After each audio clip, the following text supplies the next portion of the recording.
السلام علیکم ورحمۃ اللہ وبرکاتہ۔ محترم ناظرین اکرام، آج میں آپ کی خدمت میں بہت ہی پیارا وظیفہ لے کر آیا ہوں۔ اب میرے وہ بہن بھائی جن کا اچھا رشتہ اچھی جگہ نہیں ہو رہا، رشتے میں رکاوٹیں آ رہی ہیں، اب میرے بہت ہی پیارے بہن بھائیوں، انشاءاللہ اس وظیفے کو کیجئے گا تو انشاءاللہ اچھی جگہ سے آپ کا اچھا رشتہ آ جائے گا۔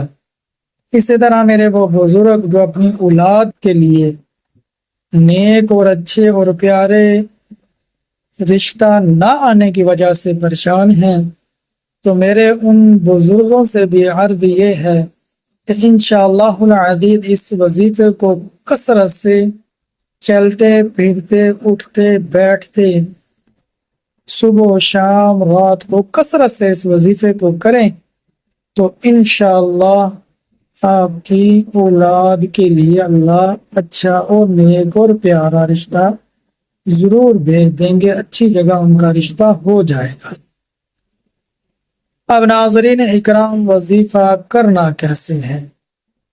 وظیفے کے لیے قرآن مجید فرقان حمید 8واں پارہ سورۃ اعراف آیت نمبر 10، وَلَقَدْ مَكَّنَّاكُمْ فِي الْأَرْضِ وَجَعَلْنَا لَكُمْ فِيهَا مَعَائِشَ قَلِيلًا مَا تَشْكُرُونَ۔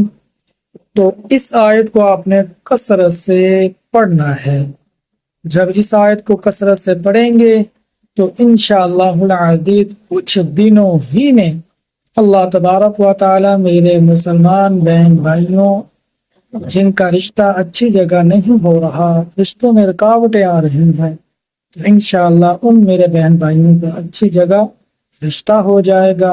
اور میرے وہ بزرگ جو اپنی اولاد کے لیے پریشان ہیں تو ان کی اولاد کا بھی انشاءاللہ العزیز اس وظیفے کو کرنے کی برکت سے اللہ ان کی اولاد کا بھی اچھی جگہ رشتہ کروا دیں گے۔